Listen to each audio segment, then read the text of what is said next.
Central FM, Equilibrio. Yo quiero hacer hincapié que este programa lo he dedicado mucho a esta iniciativa del señor Napoleón Gómez Urrutia porque pone en peligro al país, lo pone en peligro de lado a lado, porque trastoca la economía de una manera muy profunda. Yo creo de los últimos golpes que se han recibido en toda una serie, una ecuación compleja de factores que atienden a la economía de México, que han sido muchos muy nocivos, pocos muy positivos, pero que después de todo esta iniciativa de erradicar el tema del outsourcing para entrar de lleno en un control completo de los sindicatos, que es lo que quiere Napoleón Gómez Urrutia, pone al país en 3-12, ahora que estamos tanto hablando de béisbol. Y por lo mismo estoy aquí, gracias por estar conmigo. Está conmigo Ricardo Landero, que es especialista en Derecho Laboral, se ha dedicado a eso toda su vida. Ricardo, gracias por estar aquí conmigo. Hola Pedro, gracias buen buenos día. días. Está también conmigo Armando Piedra, especialista en temas de carácter laboral y fiscal. Y Armando, te agradezco mucho tu presencia aquí en el programa. Muchas gracias, Pedro. Muchas gracias. Y también está conmigo Hamlet González, que como ustedes saben está con nosotros en Hablando Derecho como doctor en Derecho Fiscal. Y gracias, mi querido Hamlet, por estar aquí. Gracias Pedro, buenos días. Yo quiero empezar contigo, Ricardo, si me lo permites. Se está proponiendo una iniciativa que, desde lo que yo entiendo, en lugar de regularizar a la tercerización, que es un factor fundamental en el desarrollo de cualquier economía, de cualquier parte del mundo, lo que aquí entiendo es lo que se pretende es acabar con ella. Es decir, en lugar de decir estos arroces quemados van para afuera y dejar nada más al arroz bueno, o sea, a las empresas buenas de outsourcing, Yes. La idea es, vale, vámonos para afuera con todo. Sí, yo creo que cuando recibimos el texto de esta propuesta, pues todo el mundo nos sorprendimos por varias situaciones. O sea, una, por la técnica legislativa que tiene, el contenido de la forma en la que está redactada y por cuál es el objetivo que busca. Y tercero, desde luego, por los vacíos que genera una circunstancia que desde luego ya estaba regulada en la ley. Entonces, yo creo que aquí sí quisiera abundar en dos puntos de este tema. O sea, uno, la cuestión de la técnica legislativa en materia laboral, que es cómo incorpora Napoleón para tratar de buscar una regulación o más lo que tú comentas. ¿Una erradicación? Una erradicación de la figura, incorpora elementos desde el punto de vista fiscal y penal y rompe un principio de especialidad de la ley. O sea, la Ley Federal del Trabajo tiene su materia específica y tendría que regular las cuestiones de la relación obrero-patronal y sus variables, como es en este caso la tercerización o subcontratación. Sin embargo, cuando incorpora elementos fiscales y penales que no son propios de la materia, entonces empieza a desvirtuar elementos que además están regulados en otras leyes o deben estar regulados en otras leyes. O sea, por ejemplo, hay una circunstancia que llama mucho la atención cuando plantea que dentro del tema de la actividad pueda hacerse con donaciones si los patrones o los que contraten el servicio llevan a cabo determinadas actividades o funciones en relación a la forma en que fueran llevando la subcontratación. Pero esto no puede chocar con el sistema fiscal. O sea, te lo planteo así, hay toda una serie de principios, y eso ahorita el especialista en fiscal nos lo podrá ampliar, de principios en materia fiscal que regulan la forma de llevar a cabo el derecho fiscal. Hay especialidad en la materia, lo mismo en penal, que tiene que ver en la forma incluso de cuáles garantías tiene un indiciado, qué elementos tiene un contribuyente, la forma en que se lleva, y lo mismo laboral. Son especialidades. Y tú no puedes mezclar figuras, como por ejemplo establecer condonaciones fiscales en una ley laboral, que a lo mejor la ley fiscal no te lo permite. Claro. ¿No? Entonces, un ejemplo burdo, muy rápido, sería como si yo en la ley de aguas me pusiera a regular la cuestión ejidal, porque pues como el agua está abajo en la tierra, pues también voy a meter ahí cuando el ejido tiene características especiales. Es exactamente ese el tema. Es muy opaca su propuesta, ¿no? Es muy opaca en ese sentido, porque sí, como dices tú bien, está mezclando peras con manzanas. Está mezclando, claro. Ahora, en todo esto, Armando Piedra, nosotros vemos que hay muchas empresas que se establecen y que quieren dedicarse a lo suyo, Y para lo mismo hay otras que llegan como un coadyuvante para decir, bueno, yo te administro, te doy derechos a tus trabajadores, te los educo, te los capacito, les propicio beneficios de carácter de salud, en fin, derechos laborales. Pareciera, según la óptica de Napoleón Gómez Urrutia, que todo eso no se hace, porque pues lo único que habla es de lo que él conoce, ¿no? Y lo que él conoce, como son todos sus cuates que son políticos, pues los políticos que han hecho ese tipo de empresas justamente han violado esos derechos laborales, pero hay empresas que no, hay empresas que sí los observan y que son fundamentales para el desarrollo de la economía. ¿Hasta dónde llega el peligro de que todo esto desapareciera si esta iniciativa se va completa? Muchas gracias, Pedro. Mira, la verdad es de que cuando veo la exposición de motivos y veo la iniciativa, comparto lo que dice Ricardo. Considero que carece de mucho conocimiento y creo que carece de mucho conocimiento a nivel económico. Dentro de sus conceptos, nos pone conceptos de un autor que escribió el concepto de outsourcing en el 2004. Y pues en el 2004 hacia 2019 pues ya pasaron bastantes años, el mundo ha cambiado. Hoy la subcontratación o tercerización es una actividad económica pujante que está en los países de primer mundo, en donde en Estados Unidos te rebasa hasta un 60%, en Alemania está súper regulada, inclusive en temas como Colombia o Chile, en países de ese tipo, que hace referencia aquí el autor, y lo único que está sucediendo es que nosotros ya teníamos una en el famoso 15A al 15D, teníamos ya conceptos de subcontratación, lo cual había sido un gran avance y pareciera que ahorita lo que queremos hacer es regresarnos al tema del siglo XIX. En lugar de ser una reforma vanguardista, una reforma que te pudiera a ti permitir que el empresariado, los inversionistas pudieran utilizar esa figura de manera correcta y como apoyo a todas esas actividades que ellos requieren, hoy estás buscando hacerla como un crimen, ya la quieres criminalizar a un tema de delincuencia organizada. Y pues yo lo que te quiero decir es que las personas que dicen que utilizan ese outsourcing ilegal, que lo hablábamos en alguna ocasión Hamlen y yo, no existe el outsourcing ilegal. El outsourcing ilegal es venta de facturas. Punto. Existe la subcontratación o la tercerización legal y esa ya estaba pegada en el 15A. Y yo lo que te quiero decir es que las personas que hacen esa simulación que habla el senador Napoleón nunca se apegan al 15A, no les interesa. Es más, lo que buscan es alejarse. Si él cree que con esta iniciativa esas actividades que se están manejando por otro lado se van a regular, no. Lo que está sucediendo es que las personas o las empresas que sí se quieren apegar al 15A, evidentemente ahora les estás poniendo diferentes trabas, diferentes situaciones y ahora prácticamente lo que estás es violentando esta actividad económica que estás haciendo ahorita. Así de sencillo. Es decir, yo veo que hay organizaciones de tercerización en países, tú citabas a los Estados Unidos, citabas a Alemania, me metía a estudiar algunas de las empresas que, por ejemplo, llevan este tema de tercerización en los Estados Unidos, como Intugo, como Bolton, que son compañías que, pues miren,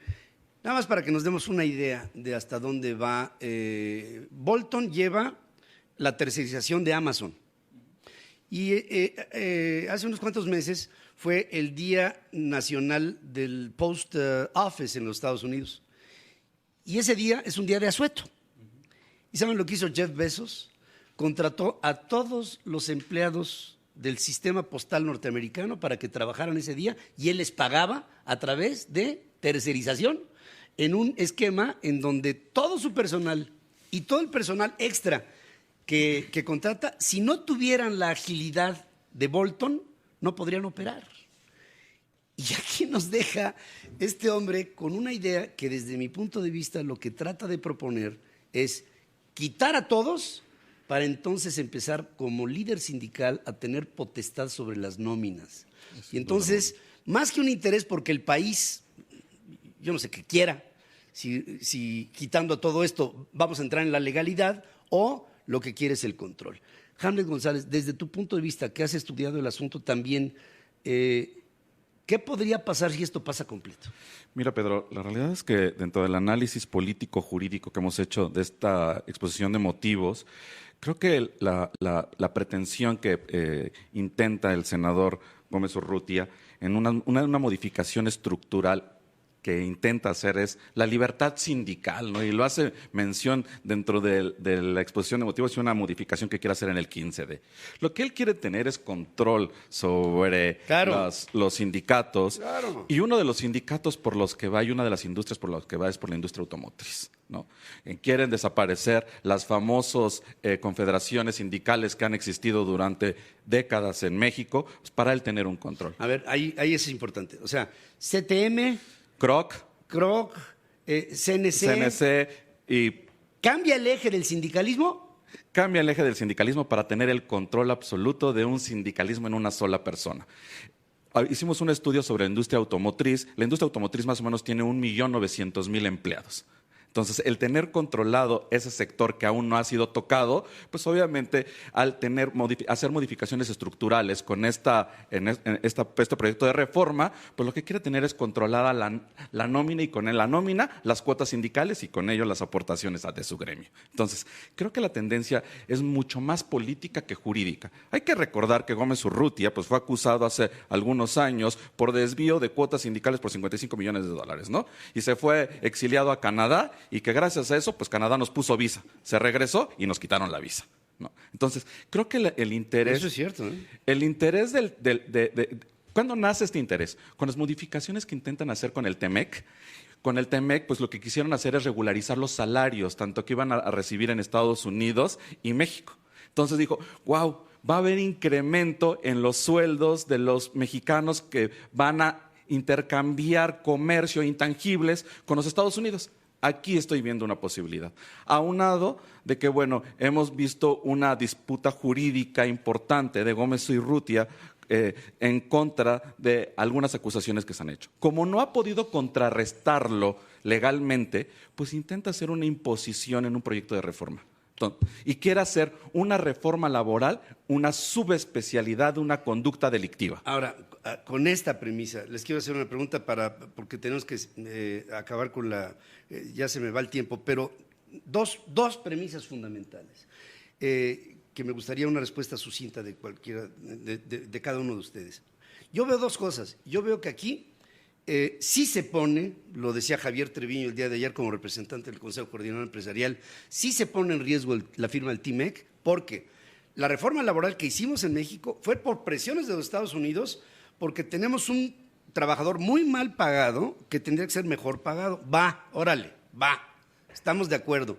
Pero yo me imagino, ¿cómo tomarán en el Congreso norteamericano la noticia de que en México se acabó la tercerización?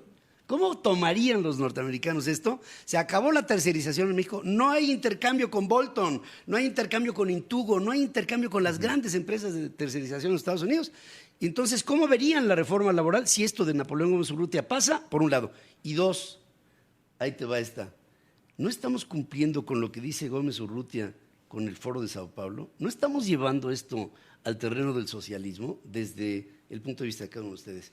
Voy contigo. Mira, creo que cuando hablamos de la afectación que puede haber para el TEMEC y la visión que pueden tener en Estados Unidos respecto de cómo opera la subcontratación en México, es muy importante los números.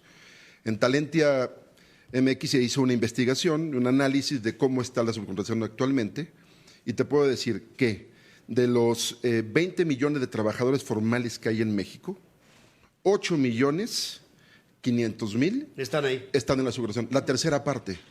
¿En dónde están ubicados dentro de la estructura económica estos trabajadores? Están en manufactura, en comercio, en las pymes. 30% son pymes que utilizan esta figura. Entonces, sí tiene connotaciones económicas y ante la pregunta de cómo lo están viendo en Estados Unidos, terrible.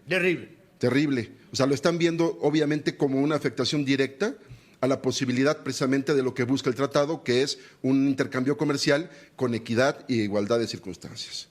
¿Y Foro de Sao Paulo?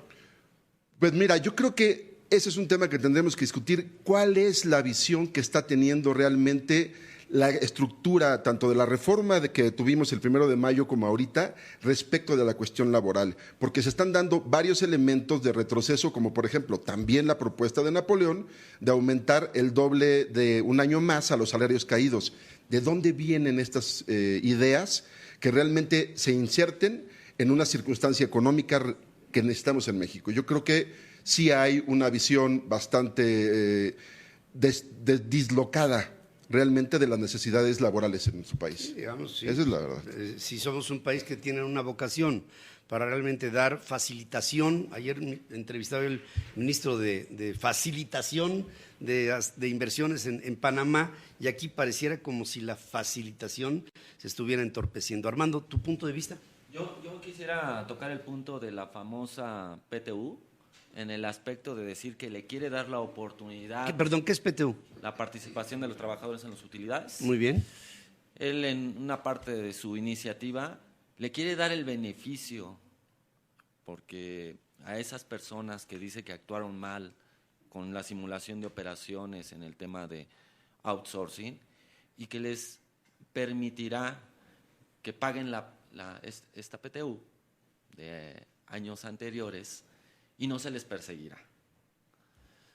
Yo creo que tenemos que entender qué es la PTU, cómo se determina.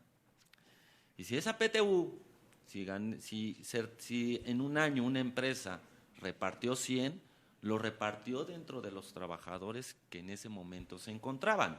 Ahora, si esa empresa tuvo servicios de subcontratación que a su vez también tienen el mismo derecho de tener su pago de participación de utilidades, proporcionar igual, pero de acuerdo a las empresas en las que ellos trabajen. Ahora, ¿quiere hacerlo retroactivo que se les pague a ellos?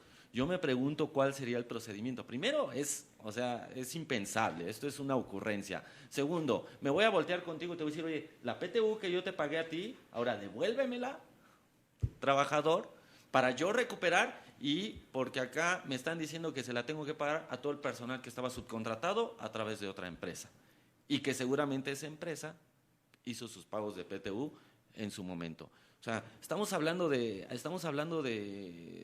situaciones que ni siquiera pueden ser posibles. Nos habla de que solamente debe de haber trabajo especializado. O sea, existe algo que se llama economía, existe algo que se llama oferta y demanda. Ahorita vamos a llegar al mes de diciembre y las tiendas departamentales van a tener que subcontratar a muchas personas que no pueden mantener, que se van a dedicar y que van a hacer a lo que ellos se dedican. Y esto se llama temporalidad, ¿no? Y no necesariamente puedes decir que las empresas no pueden traer a alguien adicional que haga o actividades productivas referentes a lo mismo. Rigidiza a las empresas y les imposibilita a tener la flexibilidad que necesitan. Así es. Así de fácil. Desde tu punto de vista, Hamlet. Yo creo que pone en riesgo inminente el TEMEC, Pedro. ¿Por qué? TEMEC. Porque las empresas transnacionales utilizan esta figura de la subcontratación, no desde hace 10 años, desde los años 60, Pedro. Los años 60 nacieron en Estados Unidos, el outsourcing nació en Reino Unido, son los países que más han impulsado esta figura, y hoy que ellos lo tienen totalmente estructurada y jurídicamente armada, llegan y le dicen a México, oye, voy a llevar empresas transnacionales a México derivado de este nuevo tratado internacional, pero no puedo subcontratar a nadie. O sea, si ya teníamos las reglas claras, ¿por qué derivado de una conducta política vas a hacer una reforma estructural donde pones en riesgo una relación binacional? Foro de Sao Paulo. Creo que los convenios en donde estos foros, México estamos en todos los foros, Pedro, en el convenio de Vena y… Sí, pero el Foro de Sao Paulo tiene una clara agenda socialista. Socialista, claro. Creo que nuestro nuevo gobierno está dándole enfoques híbridos a un régimen democrático, socialista, para tener control no nada más sobre los outsourcing, Pedro, sino tener control sobre todo. Sobre la gente. Sobre la gente y sobre cómo tiene que ganar la gente y quién le tiene que pagar a la gente. Señores, muchas gracias por estar aquí. Yo nada más, sobre un último dato que dio Hamlet, quiero abonar una situación. Una vez que terminó la Segunda Guerra Mundial, las economías quedaron devastadas hubo un trastocamiento de la economía cuando las mujeres se quedaron trabajando en las fábricas y los hombres se fueron al frente. Cuando regresan los hombres del frente y otra vez se establece la paz, se encontró el mundo con una economía devastada, Europa devastada, Estados Unidos muy gastado, Japón ya ni te digo, postrado. ¿Cuál fue la figura que agilizó el desarrollo de las empresas después de los 60s, como decía Armando? Fue justamente el outsourcing. Hoy estamos queriendo no regresar, porque parece que este gobierno gobierna en los 70s, no. Parece que estuviéramos queriendo llegar a un México de antes de la Segunda Guerra Mundial. Así es como nos están poniendo en estas visiones tan brutalmente trasnochadas de gente como Napoleón Gómez Urrutia, un prófugo de la justicia que hoy puede determinar, si así le hacen caso, a la futura economía de México. Y esto para mí es una responsabilidad histórica. Gracias por haber estado aquí con nosotros. Gracias, Ricardo. Gracias. Gracias, Armando. Muchas gracias. Gracias, Hamlet. Muchas gracias por su Gracias, Pedro. presencia. Buenos días. Vamos a hacer una breve pausa. Y aquí, miren, están pasando cosas en el país que unas son buenas. No puedo negar que hay cosas buenas. Hombre, el solo hecho de que el PRI esté fuera del gobierno se me hace algo muy bueno. Aunque me pongo a pensar los orígenes del presidente. Pero en fin, esa es otra cosa. Pero está viendo todos los días una sorpresa tras otra de lo que en este país no quisiéramos tener y como pesadilla se nos está presentando. Vamos a un corte, regresamos con más noticias.